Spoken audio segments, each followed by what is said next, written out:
I want to start this video by saying these are my personal opinions. And to what I consider myself as an elite in the industry, I usually go through a rabbit hole when I am doing research, and especially when it comes to behind the scenes of the football business, because that is where my major interest is.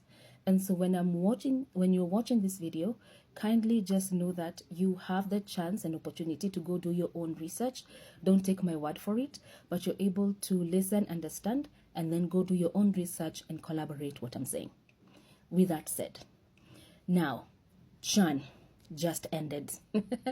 And so let's talk about the behind the scenes, the business of football, the paradigm shift that CHAN 2025 has caused, not just for Africa, but on a global scale. Here's the thing, I have my notes because I just needed to make sure that I was giving you 100% accurate information when I am doing this video. Now, a lot of Africans actually do not know or realize there was a major global shift that was brought by because of CHAN 25, which was held in East Africa and just ended this August. Now, I want to be able to compare two things, right? So I want to be able to compare the European Premier League and African football. And then at some point, I'm going to blend it together so that you understand, right? Now, an estimated 86% of Kenyans are recorded to watch European Premier League. A 55% of Africans are estimated to watch Premier League. Now, this is a huge audience for the European football viewership. And we all know viewership equals to money. So with that estimated, between 2022 and 2025, broadcast rights from Africa, also considered international broadcast football rights, were worth 5.6 billion euros. And this is minus the merchandise going to the Africans who go to Europe to watch the games and etc. This is the amount of money that is leaving Africa, or should be in Africa, but is going to Europe. Therefore, Africa as a continent is of value. Now, I'm not telling you to stop watching European Premier League. All I'm saying is know where your money is going. Now, CHAN flipped the script. Now, an estimated global 40 million people actually watched the competition. This was people who barely knew what the competition was about, joined in the conversations online, had no idea what CHAN was, but because of the excitement that was being brought by the East Africans and of course Kenyans who are on the majority, 40 million people were able to actually watch this game this entire month.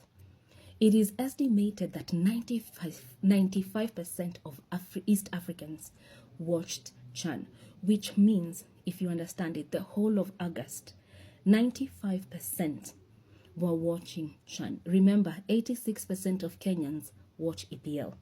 So for them, there was a very big shift at the number of viewership that was actually watching EPL, which actually started on the 15th of August, because all of us were actually focused on what was happening in East Africa in terms of African football. This was inclusive of the fact that it was the loudest in social media. It trended the most the whole month, which also means when EPL is supposed to be trending, CHAN was trending 3 times more. But then again, we all know Kenyans on social media, we are loud. So what does that mean? And I'm going to talk about the power shift and the panic. For the first time, an African competition that literally was considered a non-competition to begin with, because I don't think you guys realize that CHAN was never really considered a major competition, threatened the European monopoly when it comes to football attention. This was supposed to be a test try for East Africans to see if we were able to successfully hold AFCON, but instead we outdid ourselves and had the whole world talking about CHAN.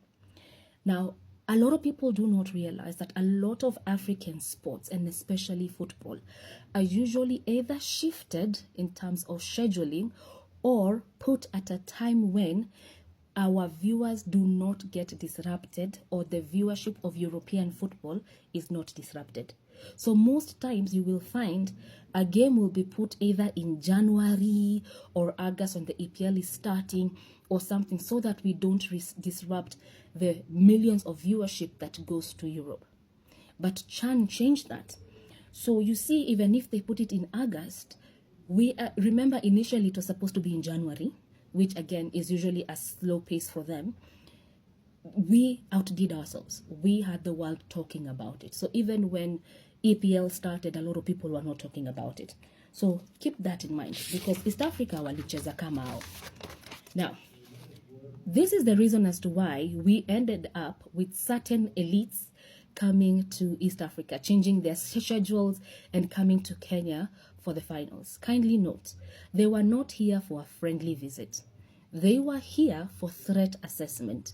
They were here to understand how it is possible that a non-competition like CHAN to them actually made such a buzz, to a point where even a particular president had to cancel his actual schedule to come to Kenya to watch the finals.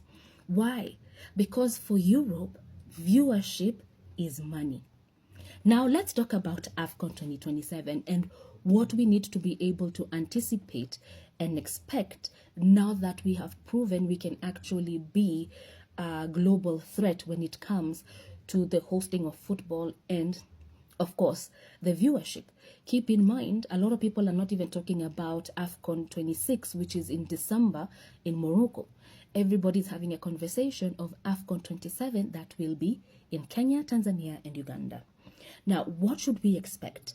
Definitely a calendar shift. So probably will be put in January or late December, and kwa bahati tutaekwa August. But remember again, that is when EPL usually starts. So there's a high probability either tutaekwa just before August when the league closes, so that we do not interfere with their schedule. So also keep that in mind. Of course, they're going to give excuses like it's going to be the weather, but reality is they are really protecting the European revenue. Worst case scenario, they're going to come up with an excuse to either ban Kenya so we'll not be able to host, or they're going to find a particular, like they will probably strip us of hosting rights and send it to Rwanda. Or Kenya, Tanzania and Uganda be able to hold it alone. Now, this is maybe not going to happen, but as Kenyans, we also need to be prepared just in case it happens. We know for a fact that AFCON 27, just like CHAN, will bring the globe to a standstill. That is the conversation that we are supposed to be having right now. It needs to continue, because this is not just about football. This is about business. It is about the politics of football, and not just on the African continent, but on a global scale, and it's about global power. CHAN was successfully able, even without much of what we expected as a people, change the paradigm of what is political and global power when it comes to football and viewership. And I can guarantee you that did not go unnoticed. And for sure, I can guarantee you they're going to try and do something about it. So let's check the weather, let's check the space, let's just keep checking on what is going to happen, because the reality is there are going to be repercussions for exactly what we did with CHAN. Let's just hope it will not be a major downfall, or they reconsider it and let it be, and let East Africans and Africans enjoy their football as always. Well, there's a lot of these things that I've actually mentioned here that I'm going to do in later videos and dive deep into them, so that it's easier to understand some of the political situations that actually happen behind the scenes, and why Africa is always affected. But all that will be coming at a later video. But for now, all I have to say is cheers. Let's keep the conversation going.